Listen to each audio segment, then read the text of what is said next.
So আমি যেরকম বললাম যে আমরা এই বইটা ফলো করব, অলরেডি আমি লিংক পাঠিয়েছি, তোমাদের অনেকের কাছে আছে, তাও যদি না থাকে আমাকে বলে আমি পাঠিয়ে দেবো, বা তুমি নিজেও অ্যামাজনে সি প্রোগ্রামিং ল্যাঙ্গুয়েজ দিয়ে সার্চ করলে হোপফুলি 1-2 এর ভেতরে রেজাল্টের ভেতরে এসে যাবে হয়তো তোমার।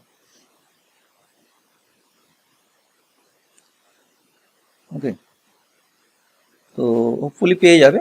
অথবা তুমি এসসিসি বলে, এসএসসি প্রোগ্রামিং ল্যাঙ্গুয়েজ এসসিসি এ বলে যদি সার্চ করো তাহলেও তুমি তোমার মতন বইটা পেয়ে যাবে। ওকে, তো এটাকে খুঁজে বের করা খুব ডিফিকাল্ট না।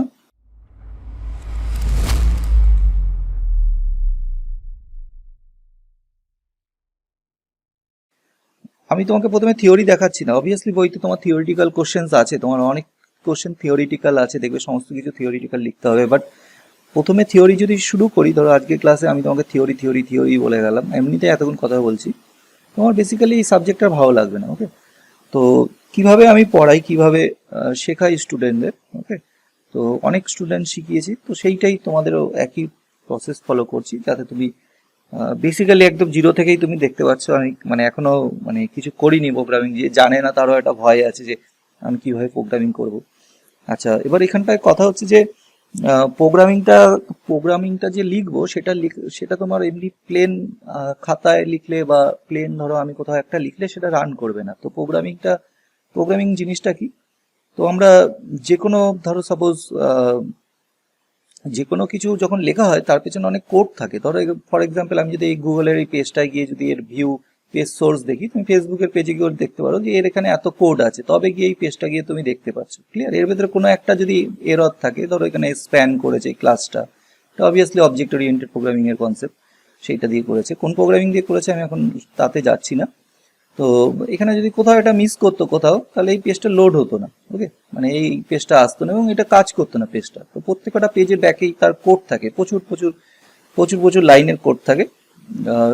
সেগুলো যদি এরর থাকে তাহলে অবভিয়াসলি রান করবে না। তো এটা হচ্ছে একটা ব্যাকগ্রাউন্ড, মানে তুমি যেটা দেখো সেটা দিস ইজ দ্য আউটপুট বলতে পারো। ওকে, ধরো আমি এটিএম এ গিয়ে যখন আমি টাকা তোলার জন্য এটিএম এর ভেতরে কার্ডটা ঢোকাচ্ছি, এন্টার ইওর পিন বলছে, নেক্সট নেক্সট যা যা বলছে সবগুলো করছি, তো ওখানে যে সিস্টেমটা চলছে তার ব্যাকগ্রাউন্ডে হিউজ প্রোগ্রামিং আছে, জাভা দিয়ে ধরো প্রোগ্রামিংটা করা আছে। তো এই হচ্ছে প্রোগ্রামিং এর কনসেপ্ট, মানে ইউজার যেটা দেখে এতদিন তুমি যেটা দেখতে, দিস ইজ ভেরি সিম্পল, কিন্তু এর ব্যাকগ্রাউন্ড যখন ডিজাইন করবে, ব্যাকগ্রাউন্ডে যখন কোড লিখবে, লিখে যখন এটা একটা আউটপুট আসবে, এটা তখন ভীষণই কঠিন। মানে এটা কিভাবে করা হয়েছে না হয়েছে সেটার পেছনে তোমার হিউজ হিউজ নলেজ আছে। ওকে, এমনি তোমার অত ইজি না। এবার আরো কিছু কথা বলছি, সেটা হচ্ছে যে তাহলে প্রোগ্রামিংটা আমরা লিখবো কোথায়। ধরো সাপোজ এই যে এই প্রোগ্রামিংটা এটা যেটা দেখালাম তোকে পেজ সোর্স করে, তাহলে নিশ্চয়ই এটা কোথাও লেখা হয়েছে, দেন এটা রান করছে করে এটা এটা সার্ভার বেসড প্রোগ্রামিং। তোমারটা সার্ভার বেসড প্রোগ্রামিং না, তোমারটা এইসব টার্মসগুলো না বুঝলে হবে আমি যেগুলো বলছি। তো তুমি এরকম ভাবে ভাবো, ফার্স্ট বেসিক্যালি এইভাবে চিন্তা ভাবনা করো। ধরো সাপোজ আমি যদি একজন চীনের কারোর সাথে যদি আমি কথা বলতে চাই, সো আমি যে কথাটা চীনের যেই লোকটার সাথে, ধরো আমি হচ্ছে এ পার্সন অ্যান্ড চীনের যার সাথে কথা বলছি this is the B person. Okay, so আমি তার সাথে ইন্টারাক্ট করার চেষ্টা করছি, মিনস আমি কোনো একটা তাকে বললাম যে কেমন আছো বা হাউ আর ইউ।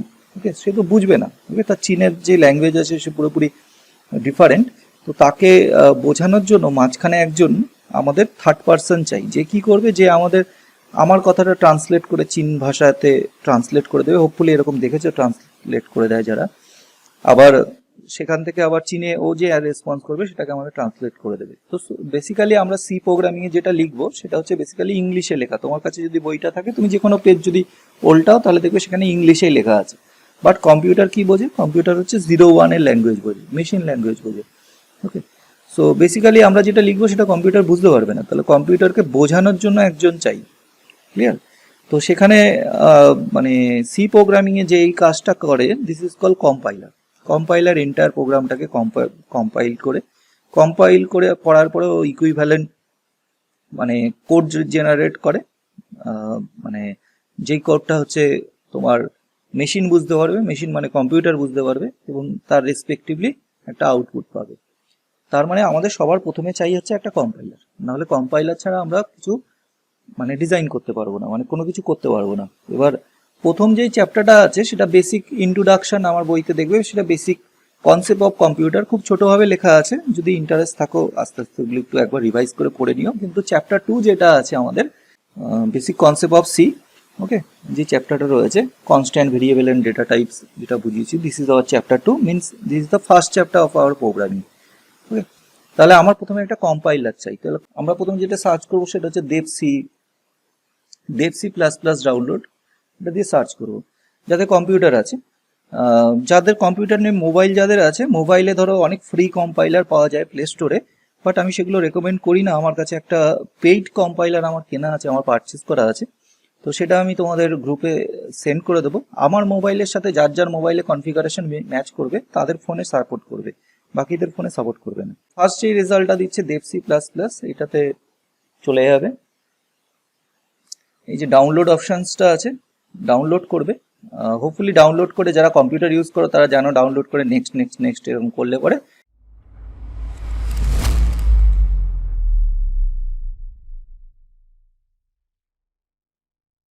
তো এটা বেসিক্যালি আমি দেবসিতে আছি, আমার 5.11 ভার্সন আছে। ফাইলে যাবে, ফাইলে গিয়ে নিউ করবে, নিউ করে তোমার সোর্স ফাইল ক্রিয়েট করবে প্রথম। ওকে, এই সোর্স ফাইলের ভেতরে আমরা কোডটা লিখবো, যা লিখবো। তো কিরকম ভাবে কোডটা লেখা হয় আমি একটা এক্সাম্পল দিচ্ছি।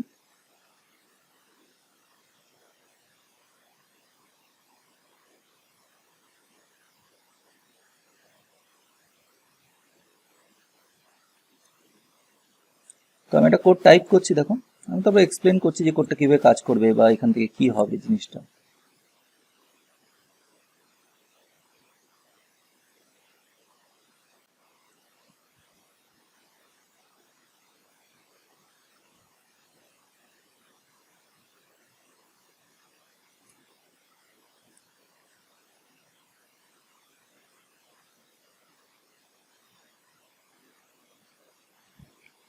তো ধরো আমি বেসিক্যালি মানে একটা মানে এখানে একটা কোড লিখেছি, দেখতে পাচ্ছ।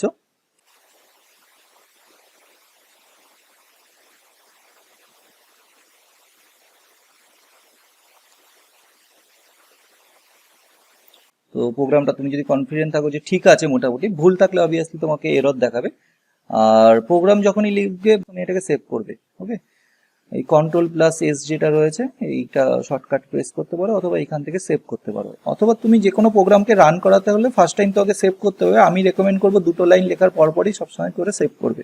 ওভার কনফিডেন্ট থাকবে না যে আমি পুরো প্রোগ্রামটা লিখে নেবো তারপর সেভ করবো, এমন হতেই পারে যে তোমার ক্র্যাশ করতেই পারে এটা সফটওয়্যারগুলো বা এরকম ভাবে। জেনারেলি এগুলো সব দেখেছি।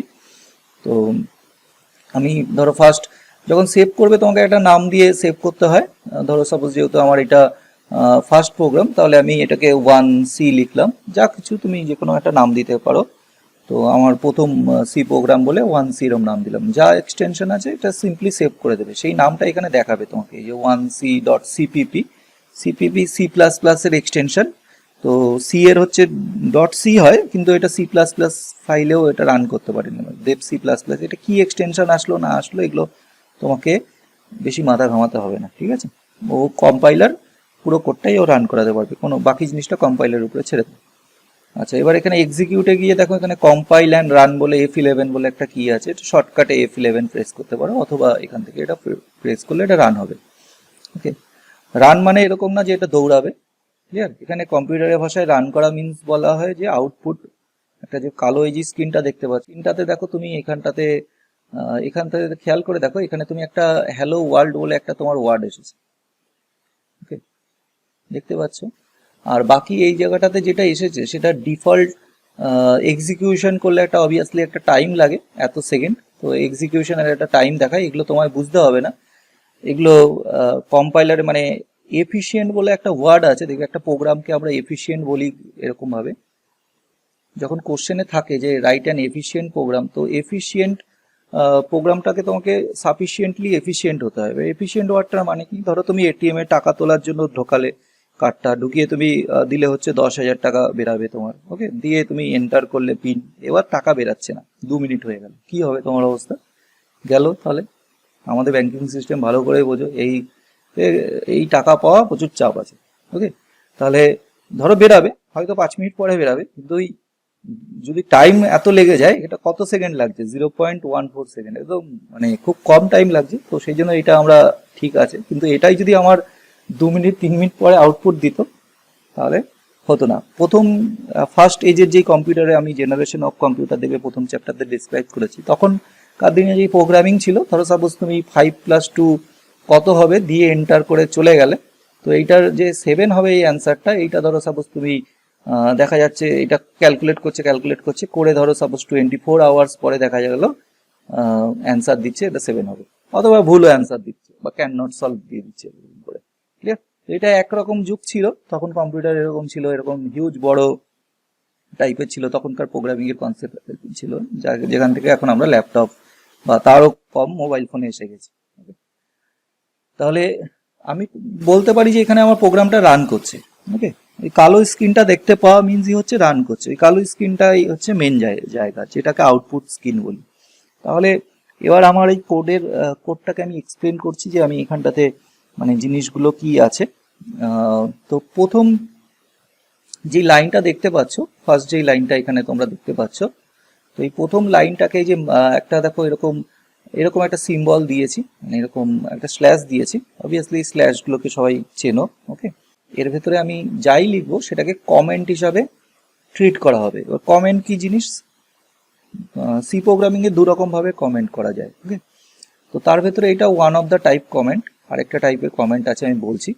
কমেন্ট হচ্ছে ধরো সাপোজ আমরা যখন প্রোগ্রাম করি, যেরকম এই প্রোগ্রামিং এর কোডটা আমি যখন নেক্সট টাইম ওপেন করবো, ধরো আমার কাছে এরকম মানে ধরো 200টা প্রোগ্রামিং আছে, বা তুমি আমার বইটাতে যে কোনো প্রোগ্রামিং যদি খুলে দেখো, তাহলে তার কোডটা দেখলেই কিন্তু ওখানে কোশ্চেনটা তোমার কি আছে বা কি রিলেটেড এই কোডটা আছে সেটা দেখো প্রথম লাইনে সবসময় আমি একটা করে কমেন্ট করে লিখে রেখেছি যে এই প্রোগ্রামটা কিসের অ্যাবাউটে। তো সেই জন্য কমেন্টটা ইউজ করা হয়। অনেক সময় ধরো সাপোজ এইখানটাতে আমি একটা যে প্রিন্ট এফ হ্যালো ওয়ার্ল্ড, তো এইটা হচ্ছে আমাকে কিছু একটা আউটপুট স্ক্রিনে প্রিন্ট করছে, তো এর জন্য আমরা আরেকটা কমেন্ট ইউজ করতে পারি। আমি বললাম যে দু রকম টাইপের কমেন্ট হয় সি প্রোগ্রামিং এ। সেকেন্ড টাইপের কমেন্টটা হচ্ছে এরকম ডবল স্ল্যাশ দিয়ে লেখে, ধরো এইটা এরকম ডবল স্ল্যাশ দিয়ে লিখলাম, এখানে আমি যাই লিখবো সেটা আউটপুট স্ক্রিনে আসবে না। ওকে, আচ্ছা, তাহলে যেরকম বললাম যে আমার সি প্রোগ্রামিং এ দু রকম টাইপের কমেন্ট আছে।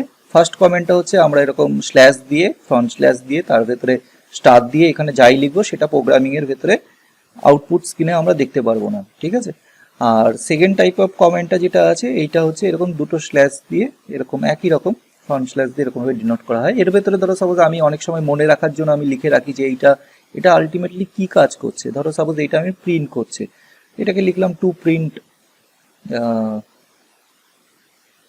প্রিন্ট বলে লিখে রাখলাম, ধরো আমার মনে থাকবে যে এটা আমি কিসের জন্য ইউজ করেছি। এরকম অনেক সময় ধরো একটা ভেরিয়েবলে ভ্যালু নিচ্ছি, তো ওই ভ্যালুটা কোন উদ্দেশ্যে নিচ্ছি, so you have to write this information. Okay, অনেক সময় লিখতে হয়, না লিখলে কিছু যায় আসে না। Comment is your own for own development. Okay, comment আমরা নিজেদের ডেভেলপমেন্টের জন্য বা to remember the code or related to any statement আমরা এরকম লিখে থাকি। Okay, this is the concept of comment.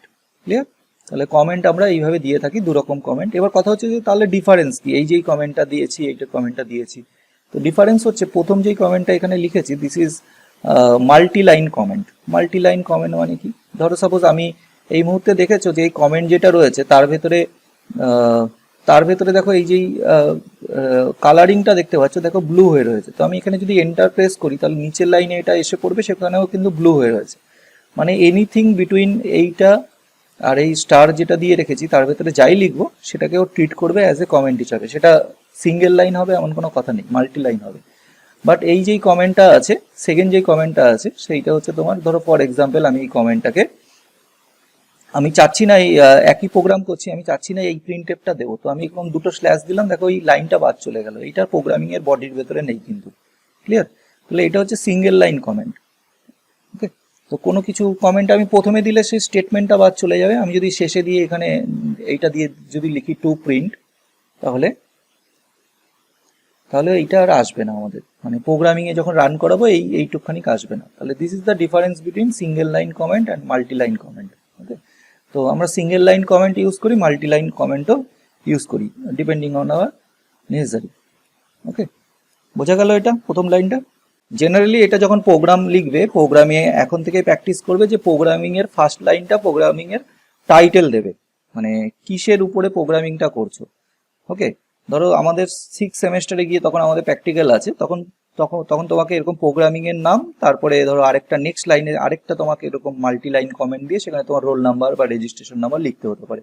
তো সেই সব কারণে আমরা এই কমেন্টগুলোকে লিখি, মানে এই প্রোগ্রামটা কে লিখেছে, কার দ্বারা ডেভেলপমেন্ট, সেগুলো বোঝানোর জন্য। যখন তুমি একটা ফাইল যখন ডাউনলোড করো, তাতেও দেখবে ভেরিয়াস প্রোগ্রামিং এর ভেরিয়াস টাইপস অফ কমেন্ট থাকে। তুমি হয়তো খেয়াল করে দেখেছো যে this is downloaded from this website, বা এরকম করে তাদের লেখা থাকে, এরকম করে বিভিন্ন জায়গায় বিভিন্ন রকম কমেন্টে তারা লিখে রাখে।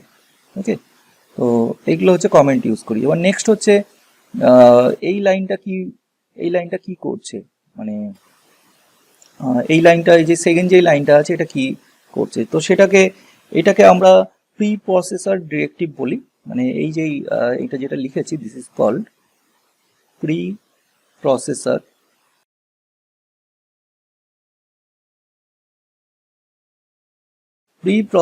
Directive. This is called preprocessor directive. Preprocessor directive কি জিনিস, এটা খুব ক্রিটিক্যাল টার্মস। আমি যেটা লিখলাম এটা হচ্ছে প্রোগ্রামিং এর ল্যাঙ্গুয়েজের একটা, মানে এর একটা টার্মস, বাট আমরা সহজভাবে এটাকে কি করে বুঝবো। তো সহজভাবে বোঝার জন্য ধরো সাপোজ আমি তোমাকে এই মুহূর্তে যে কথাগুলো বলছি সেগুলো তুমি বুঝতে পারছো। ওকে, মানে ধরো আমি এই মুহূর্তে যা বলছি, যে কথাগুলো বলছি, কোন ল্যাঙ্গুয়েজে বলছি সেটা তুমি বুঝতে পারছো। কেন বুঝতে পারছো? এটা ধরো আমি যদি একজন মানে অন্য কোনো ল্যাঙ্গুয়েজে, যে ধরো তেলেগু জানে বা ফরেন ল্যাঙ্গুয়েজে কারোর সাথে যদি কথা বলি, এরকম আমি যা কথা বলছি সেটাই যদি বলি, বা ধরো এই ভিডিওটা যদি মানে অন্য কেউ দেখে অন্য ল্যাঙ্গুয়েজে, সে কি আমার এই কথাগুলো বুঝতে পারবে? এই মুহূর্তে বুঝতে পারবে না। তাহলে তুমি বুঝতে পারছো কেন বলো? কারণ কি তুমি বুঝতে পারছো? কিসে বলছি, কোন ল্যাঙ্গুয়েজে কথা বলছি? আমি বাংলায় কথা বলছি, তাই তো? তুমি বাংলা কথাটা কেন বুঝতে পারছো? কারণ তোমার মাথার ভেতরে একটা জিনিস ঢোকানো আছে, এটা তোমার লাইব্রেরি ঢোকানো আছে। ওকে, যাতে তুমি প্রত্যেকটা, আমি যা যা ওয়ার্ডগুলো বলছি সেগুলো তুমি প্রত্যেকটা মানে বুঝতে পারছো। ক্লিয়ার? দিস মিনস তোমার মাথার ভেতরে একটা লাইব্রেরি তৈরি করা হয়েছে। ওকে, ছোটবেলায় তুমি পড়াশোনা করে একটা লাইব্রেরি তোমার মাথায় বেঙ্গলি ল্যাঙ্গুয়েজ বোঝার জন্য তোমার একটা কনসেপ্ট জেনারেট হয়েছে। যারা ধরো হিন্দি মিডিয়ামে রয়েছে, তারা তাদের মতন, বা এখন তারা আমার কথা বুঝতে পারছে, তো তাদের মাথার ভেতরে একটা, ব্রেনের ভেতরে অলরেডি ডিফাইন হয়ে গেছে যে আমি যে কথাগুলো বলছি এগুলোর মিনিং সে বুঝতে পারছে, হোপফুলি বুঝতে পারছে। এখন আমার মাথার ভেতরে একটা লাইব্রেরি দেয়া রয়েছে, সেই লাইব্রেরিতে আমি বুঝতে পারছি। তাহলে দেখো এখানে যে টার্মস গুলো লিখেছি, যে প্রিন্ট এফ, ওকে, প্রিন্ট এফ লিখেছি, এটা রিটার্ন লিখেছি, যে কালো বোল্ড হয়ে গেছে, এগুলোকে কিওয়ার্ডস বলে। আমি পরে আসছি, এগুলো তুমি এখন না বুঝলে হবে। এখানে ধরো ইন্ট রয়েছে, এইসব ওয়ার্ডস গুলো, মানে এইটার পরে যেটা লেখা হয়েছে অটোমেটিক্যালি বুঝতে পেরেছে যে এইটা মানে এইটা বোঝাতে চাচ্ছি, বা এইটার ভেতরে যখন এটাকে লেখা হয়েছে দেখো এটা অন্য কালিতে হয়ে গেছে। তুমি যদি খেয়াল করে দেখো তাহলে এর কালার কিন্তু চেঞ্জ হয়ে গেছে। ক্লিয়ার? এর কালার চেঞ্জ আছে, এখানে ধরো এই মানে এই ব্যাকেটের কালার চেঞ্জ আছে। তো এই কালারগুলো কিন্তু আমি করি, আমি জাস্ট কোডটা লিখছিলাম, টাইপ করছিলাম, দেখছিলে। তাহলে এই জিনিসগুলো ও বুঝলো কি করে? তো ওর ভেতরে একটা লাইব্রেরি, মানে ইনবিল্ড লাইব্রেরি আছে, যেটা ওর মাথার ভেতরে ঢোকানো আছে, যেটাকে মানে এই যে standard input output header file বলে, যার এক্সটেনশন হচ্ছে stdio.h। ক্লিয়ার? তোমার যেরকম বাংলার হেডার ফাইল যদি আমি তোমার মাথায় বলি, তাহলে অ আ ক খ, তাই তো? তার হেডার ফাইলটা পুরোটাই ঢোকানো আছে, সেটার রিলেটেড গ্রামার ঢোকানো আছে। সেই জন্য তুমি বুঝতে পারছো, যারা হিন্দি মিডিয়ামে আছে তাদের সেম জিনিস, তাদের মাথায়ও সেই হেডার ফাইল ঢোকানো আছে। তো সেম অ্যাজ এখানে প্রোগ্রামিং এও আমার standard input output header file বলে একটা আছে, stdio.h। এইটা সবসময় তোমাকে যখন প্রোগ্রাম করতে হয়, কোনো একটা সি প্রোগ্রাম লিখতে হয়, you have to include this header file. তো এখানে দেখো একটা হ্যাশ ইউজ করা হয়েছে। তো যারা ইনস্টাগ্রামে আছো দেখবে হ্যাশট্যাগ, আমরা প্রায় ইনস্টাগ্রামে ট্যাগ দিই, হ্যাশট্যাগ দিয়ে আমরা ধরো ট্রাভেলিং, ফ্যাশন, এরকম ভাবে হ্যাশট্যাগ ইউজ করি। ওকে, তো তাহলে হ্যাশট্যাগ জিনিসটা কি করে, মানে ওটা সার্চ করে, তাই তো? মানে হ্যাশট্যাগ যদি ইউজ করো তাহলে সেই রিলেটেড, ধরো হ্যাশট্যাগ ট্রাভেল যদি কেউ দেয়, বা অনেক সময় দেখেছো আমি আমার ইউটিউব চ্যানেলে হ্যাশট্যাগ বিশ্বদীপ স্যার বলে দিই। তাহলে এই হ্যাশট্যাগ বিশ্বদীপ স্যারটা কি কাজ করে? তাহলে ওই ট্যাগটাতে যদি কেউ ক্লিক করে, তাহলে ওই ট্যাগের, ওই যেই ট্যাগটা যারা যারা ইউজ করবে তাদের ভিডিওগুলো সব তুমি আলাদা করে সার্চিং পাবে। মানে তো এটা আলটিমেটলি অত কিছু না বুঝলেও হবে, দিস ইজ সার্চ করে, মানে এটা একটা সার্চ করবে।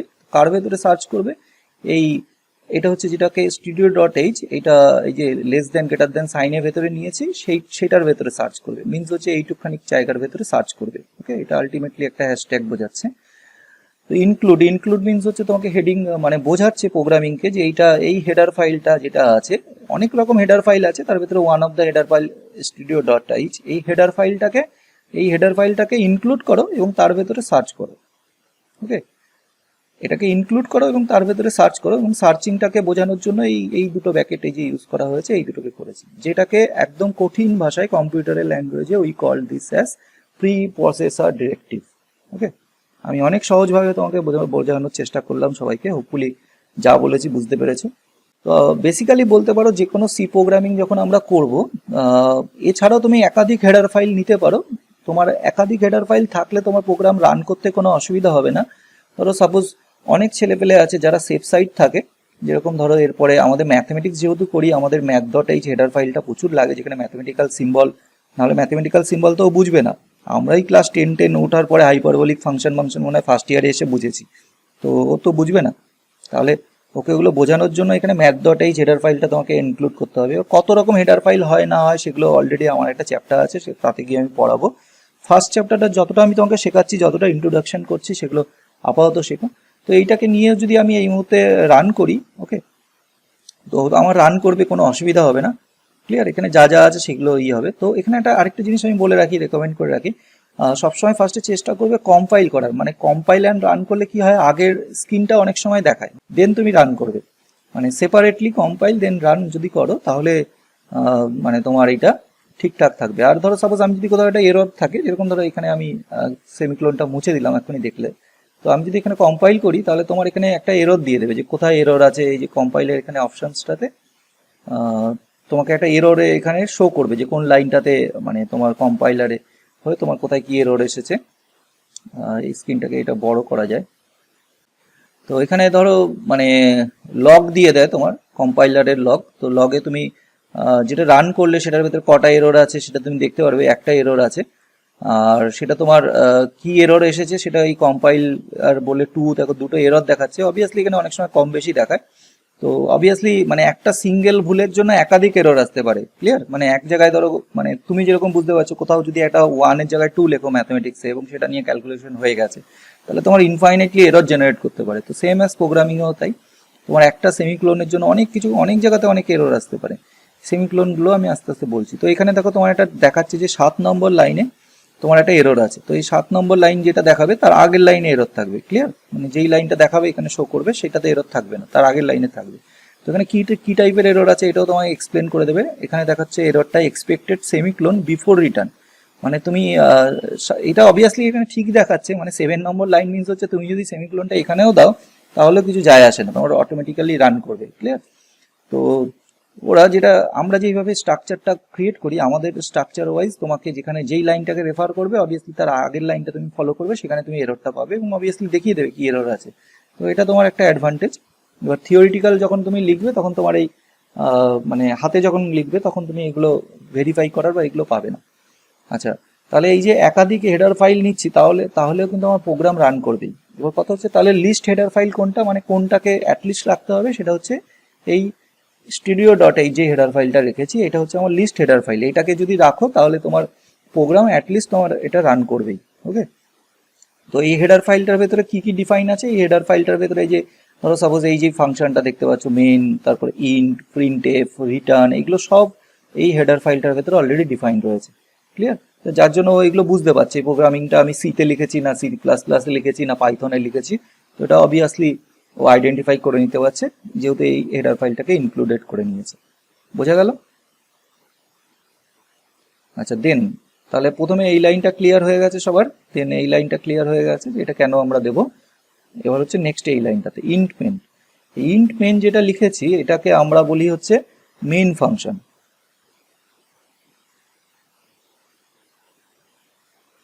Main function. তো ম্যাথসে যখন আমরা লিখি তখন আমরা এফ অফ এক্স লিখে, ধরো সাপোজ এক্স স্কোয়ার প্লাস 2 এরকম একটা ফাংশন লিখি। কম্পিউটারে এটা এফ লিখে এরকম ফাঁকা লিখে দিলেও সেটা ফাংশন হিসেবে ক্রিয়েট হয়। তো এফ এর প্লেসে আমাদের এখানে মেন লেখা আছে, দেখো মেন লিখে এই ব্র্যাকেট লেখা হয়েছে, সেই জন্য এটাকে ফাংশন বলছি আমরা। যেই কারণে এটাকে ফাংশন বলতাম সেই একই কারণে এটাকে ফাংশন বলা হচ্ছে। এবার এই ফাংশনটার আগে একটা কিওয়ার্ডস আছে, দেখবে। এবার কথা হচ্ছে কিওয়ার্ডস কি জিনিস। কিওয়ার্ডস পরে পড়াবো, আজকের ক্লাসে একটা ক্লাসে তো সব হবে না। তো সি প্রোগ্রামিং খুব ছোট প্রোগ্রামিং। আমি কেন সি প্রোগ্রামিংটা রেফার করেছি, এখানে মাত্র 32 খানা কিওয়ার্ডস রয়েছে। বুঝতেই পারছো 32 খানা কিওয়ার্ডস এর উপরে পুরো প্রোগ্রামিং ল্যাঙ্গুয়েজটা শেখা যায়। তো অবভিয়াসলি আমাকে যদি জিজ্ঞাসা করো যে 32 খানা কিওয়ার্ডস কি কি আছে, আমার মুখস্থ নেই, কিন্তু আমার যেগুলো প্রোগ্রামিং করতে হলে যা যা কিওয়ার্ডস লাগে সবগুলো আমার তখন মনে পড়ে যায় যে এই কোডটা লিখতে হলে এটা কি কিওয়ার্ডস লাগবে। তো এরকম করে 32 খানা কিওয়ার্ডস আছে, এখানে আরেকটা কিওয়ার্ডস তুমি দেখতে পাচ্ছ। তো এরকম করে কিওয়ার্ডস গুলো তোমার খুব কম কিওয়ার্ডস রয়েছে, এই কিওয়ার্ডস গুলো অন্য প্রোগ্রামিং এ অনেক বেশি বেশি কিওয়ার্ডস আছে, অনেক বেশি কিছু জানতে হয়, এখানে খুব কম রয়েছে, 32 খানা কিওয়ার্ডস এর উপরে পুরো প্রোগ্রামিংটা হয়ে যায়। সেটা লিখেছি, তার একটা টাইপ আমাকে ডিক্লেয়ার করতে হয়। তো যেরকম ধরো আমাদের যখন আমরা ম্যাথস করি, ম্যাথসে আমাদের ভেরিয়াস টাইপস অফ মানে নাম্বার সিস্টেম আছে, যেরকম ধরো সাপোজ রিয়েল নাম্বার, তারপরে আমার integer, natural number, complex number, এরকম রয়েছে।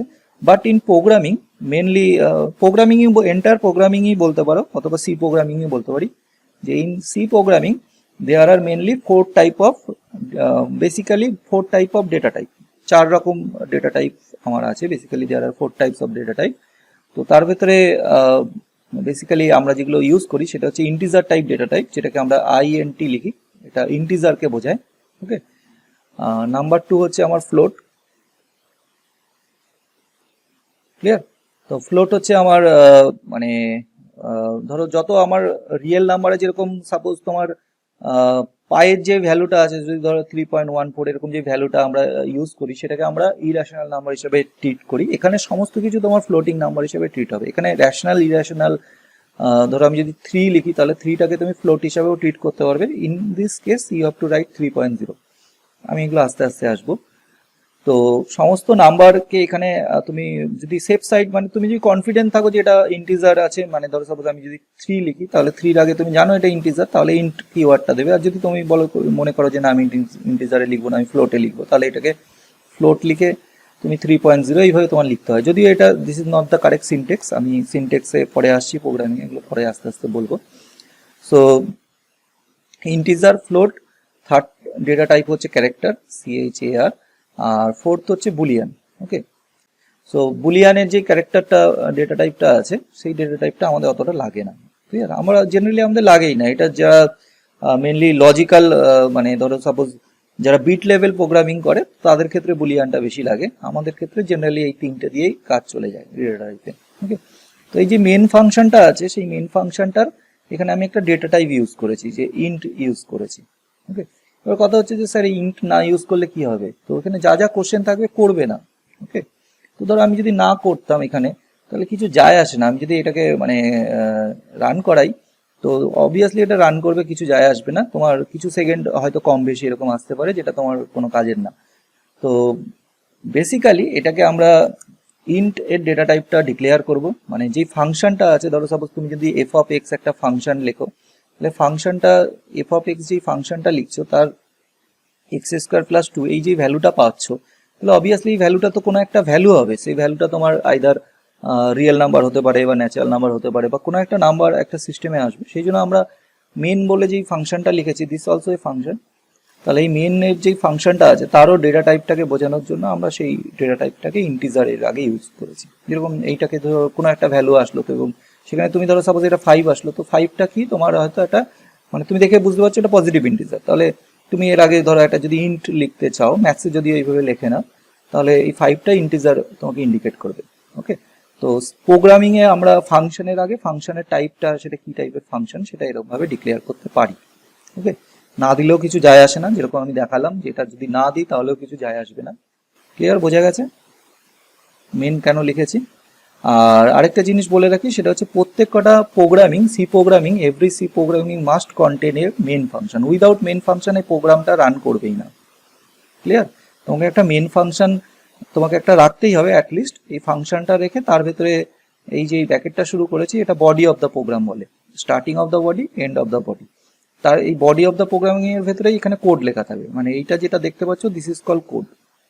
ওই উপরে এগুলো কোড বলে না, এগুলো হচ্ছে তার অ্যারেঞ্জমেন্টের স্টাইলটা, যে কি কি থাকতে হবে না থাকতে হবে, এটা তো বুঝলেই যে হেডার ফাইল কে ইনক্লুড করলাম। এটা হচ্ছে প্রত্যেকটা প্রোগ্রামিং এ তোমার একটা মেন ফাংশন, সি প্রোগ্রামিং এর কথা বলছি, অন্য প্রোগ্রামিং এর সাথে কনসেপ্ট এই করলে হবে না। তাতে একটা তোমার একটা অ্যাটলিস্ট একটা মেন ফাংশন থাকবেই। ওকে, যেরকম এখানে আমার একটা মেন ফাংশন রয়েছে, এবং তার ডেটা টাইপটা আমরা যেটা আছে সেটাকে আমরা ইন্টিজার ডিক্লেয়ার করেছি। তো ইন্টিজার ছাড়াও অন্য কিছু ডিক্লেয়ার করলে হবে, না ডিক্লেয়ার করলে হবে। তো রেকমেন্ডেড ইন্টিজারই করবে, মানে আমি যেটা করছি সেটাই ফলো করবে, এটাই রেকমেন্ডেড। তাহলে এই লাইনটা ক্লিয়ার, এই লাইনটা ক্লিয়ার, এই লাইনটা ক্লিয়ার। ওকে, সবসময় আমরা মেন ফাংশন একটা দেবই। আরেকটা এরকমভাবে ভাবতে পারো যে প্রত্যেক কটা যখন আমাদের পুজো হয় তখন পুজোতে কি হয়, কিছু মন্ত্র কমন থাকে, মানে পুরোহিতই পুজো করবে আর প্রথমে এই করে লাস্টে একটা সাহা বলে ফুল ছুড়বে। This is the common thing. তো একটা প্রোগ্রামিং যখন লিখতে হয় তোমাকে, তো this is the common thing, মানে এই দুটো লাইন যে তুমি লিখেছো এগুলো কমন জিনিস, এগুলো তোমাকে লিখতেই হবে। উইদাউট দিস তোমার মানে সেটা অ্যাজ এ পুজো হিসাবে ধরা হবে না। ওকে, তো এরকম একটা জিনিস, নাহলে প্রোগ্রাম রান করবে না। মেন ফাংশন যদি না দাও তাহলে কখনোই রান করবে না। তাহলে এই কোডের ভেতরে তুমি যাই লিখবে সেটাই তোমার, মানে এই বডির ভেতরে যাই লিখবে দিস ইজ ইয়োর কোড। ওকে, তাহলে বডির ভেতরে আমি এখানে কিছু লিখেছি, দুটো লাইন লিখেছি। তাহলে এই লাইনগুলো কি লিখেছি সেটাকে বোঝাচ্ছি।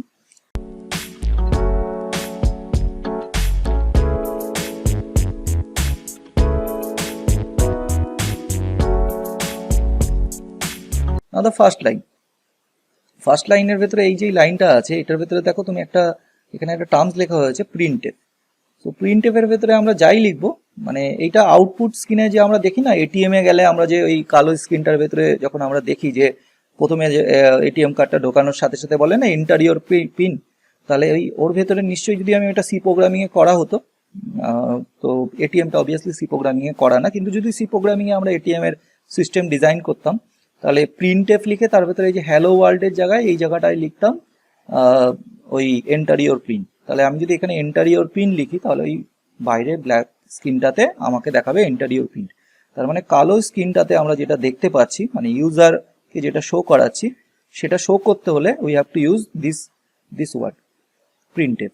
ওকে, তাহলে প্রিন্টএফটা হচ্ছে সেই কারণে ইউজ করা হয়, মানে এটা অলরেডি এটাও একটা function. Printf is also a function, this is also a function. F দিয়ে মানে কনফিগারেশনটা হচ্ছে এরকম প্রিন্ট এফ।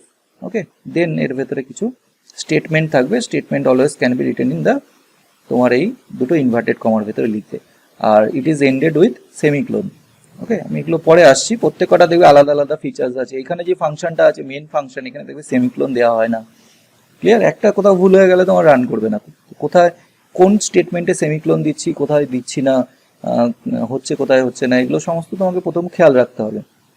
আর এটা একই ওয়ার্ড, প্রিন্ট লিখে এফ একসাথে, প্রিন্ট লিখে স্পেস দিলে হবে না। ক্লিয়ার, যে প্রিন্ট এফ লিখেছি এটা একসাথে, তো এইভাবে তোমাকে লিখতে হবে। আর আরেকটা জিনিস হয়তো তুমি খেয়াল করেছো, এই এন্টায়ার প্রোগ্রামিং এর ভেতরে এই কমেন্ট যেটা লিখেছি এখানে দেখো আমি কিছু ওয়ার্ডস ক্যাপিটালে লিখেছি, আর এই প্রিন্ট এফ এর ভেতরে যেটা আছে সেখানে আমি ক্যাপিটালে লিখেছি। এনি আদার কোথাও দেখো ক্যাপিটালে লেখা হয়নি। মানে এটা কি বোঝাতে চাচ্ছি, এটা বোঝাতে চাচ্ছি যে সি এর code, programming code always small লেটারে লিখতে হয়। যা যা লিখেছি এখানে এখানে সব দেখবে এগুলো স্মলে লেখা হয়।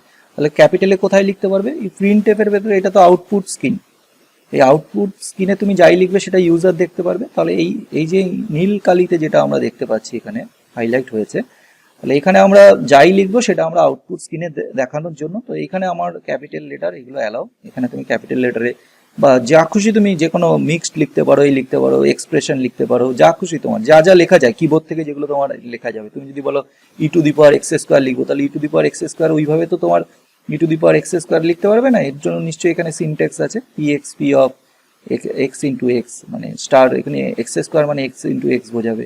তো এইগুলো আমি পরে ম্যাথমেটিক্যাল এক্সপ্রেশনে আসছি, যেখানে কীভাবে এক্সপ্রেশন লেখে সেগুলো আমরা একটু পরে আসছি। তাহলে এইখানটাতে আমরা ক্যাপিটালে লিখতে পারবো। এখানে আর যখন কমেন্ট লিখি, কমেন্টের ভেতরে তো আমরা যা খুশি লিখতে পারবো, কারণ ওইটা তো আমার আউটপুট স্ক্রিনে যাবে না। বোঝা গেল? তাহলে প্রিন্টএফ কি কাজ করছে, কোনো ডাউট প্রিন্টএফ নিয়ে? আচ্ছা, তাহলে এই লাইনটা আমাদের ক্লিয়ার হলো, এটা ক্লিয়ার হলো, এটা ক্লিয়ার হলো, এই বডি এটা তো অলরেডি ক্লিয়ার করেছি, আর এখান থেকে প্রিন্টএফ আমরা অলরেডি ক্লিয়ার করেছি। আচ্ছা, নেক্সট হচ্ছে এখানটাতে, এটা হচ্ছে body of the main function. এই মেন ফাংশনটা যেটা আমরা এখানে কল করেছি তার বডি হচ্ছে দিস। ওকে, তো এই বডির ভেতরে লাস্ট একটা ওয়ার্ড আছে দেখো, রিটার্ন জিরো। তো এই রিটার্ন জিরোটা, এটা আলটিমেটলি আমি তোমাকে মানে স্টার্টিংয়ে আমি বললাম যে C programming is a procedure oriented programming, যেটা উপর থেকে নিচে রান করে। মানে ধরো সাপোজ তোমার এই লাইনটাতে যদি এরর থাকে তাহলে তোমাকে ফার্স্টে এই এররটা শো করবে, দেন এই এররটা শো করবে, দেন এই এররটা শো করবে। যেখানে সি প্লাস প্লাস তোমার নিচ থেকে উপরে রান করে, ওর রান করার টেকনিক আলাদা। ওকে, তো এটা তোমার উপর থেকে রান করবে, তাহলে উপর থেকে রান করলে তোমার প্রোগ্রামটা অবভিয়াসলি ওকে বোঝাতে হবে যে এটা প্রোগ্রামটা শেষ, নাহলে তো বুঝতে পারবে না প্রোগ্রামটা শেষ কোথায়। তো প্রোগ্রামটা শেষ বোঝানোর জন্য আমরা তাকে সবসময় এটা মানে এই যে মেন ফাংশন ডিক্লেয়ার করেছি, এই মেন ফাংশনটার অবভিয়াসলি দেখেছো মেনের ভেতরে কোনো আর্গুমেন্ট নেই, মানে এফ লিখে শুধু এরকম ফাঁকা তো লেখা যায় না, এর ভেতরে অবভিয়াসলি আমাকে একটা এক্স বা কিছু লিখলে আর্গুমেন্ট লিখতে হয়। তো এখানে আমরা যে রিটার্ন বলে যে জিরোটা লিখছি, তো এই মেন ফাংশনটাকে লাস্টে আমরা এখানে একটা তার ভ্যালু রিটার্ন করি সবসময়, দিস ইজ কল্ড মানে রিটার্ন স্টেটমেন্ট বলি আমরা, this is called return statement. তো এখানটাতে আমরা মানে তোমার এটা স্পেসিফাই করছে যে এই যে ফাংশনটা আছে, মানে মেন ফাংশনটা যেটার এটা হচ্ছে তোমার বুঝতে হবে মেন ফাংশনের এটা হচ্ছে তার বডি, তাহলে মেন ফাংশনের বডিটা যে শেষ হয়ে গেল, ওকে, সেটাকে এটা এই রিটার্ন স্টেটমেন্টটা দিয়ে আমরা স্পেসিফাই করি যে ফিনিশ, মানে ওর কাজ এখানে শেষ হয়ে গেছে, মানে আর কিছু কাজ নেই, ক্লিয়ার, মানে টার্মিনেট দ্য প্রোগ্রাম, প্রোগ্রামটাকে টার্মিনেট করো এবং এর আউটপুটটাকে দেখাও, মানে তোমাকে মানে এটা ইউজ করার জন্য তোমার পারমিশন আছে, ওকে। তো এখানে এবার একটা কথা হতে পারে যে রিটার্ন তো করলাম সব ঠিক আছে, বোঝা গেছে এখানে এটা হচ্ছে জিরো, তো জিরোটা কেন, জিরোর বদলে যদি আমি অন্য কোনো সংখ্যা লিখি তাহলে কি হবে, তো কিছু হবে না। ধরো সাপোজ আমি রিটার্নে এই জিরোর প্লেসে ধরো আমি এটা অন্য কোনো সংখ্যা মানে না ডিজিট লিখছি, ধরো সাপোজ আমি 100 লিখছি, ওকে। সো এটাকে যদি আমি রান করাই তাহলে এইখানে এক্সিকিউশন যে টাইমটা আছে, এক্সিকিউশন টাইমটা তোমার চেঞ্জ হবে, আর কিছু চেঞ্জ হবে না, ক্লিয়ার। তো তুমি যে কোনো কিছু নাম্বার এখানে রিটার্ন করতে পারো, ধরো সাপোজ আমি যে 100 করলাম, 100 না করে তুমি 5 করতে পারো রিটার্ন, তো রিটার্ন 5 করতে পারো, তো যা কিছু নাম্বার তুমি রিটার্ন করতে পারো, তাতে থেকে তোমার এক্সিকিউশন টাইমটা দেখতে পাচ্ছ যে তোমার চেঞ্জ হচ্ছে এক্সিকিউশন টাইমটা। তো আমরা বেসিক্যালি এটা রিটার্ন জিরোটাকেই আমরা, যেহেতু আমরা ইন্টিজারে ডিক্লেয়ার করেছি, তো ইন্টিজারের ভেতরে আমরা এই জিরোটাকেই আমি পছন্দ করি, এবং ম্যাক্সিমাম যারা কোড লেখে তারা জিরোটাই পছন্দ করে। এটা বলতে পারো this is the standard structure of a program. তো সেই জন্য সবাই আমরা জিরোটাকেই রিটার্ন করে, মানে এই মেপ ফাংশনের যে কাজ শেষ সেটা বোঝানোর জন্য আমরা রিটার্ন জিরোটাই লিখি, কেউ রিটার্ন 10 লেখে না, ওকে। তো এই ফরম্যাটটা তুমিও ফলো করবে।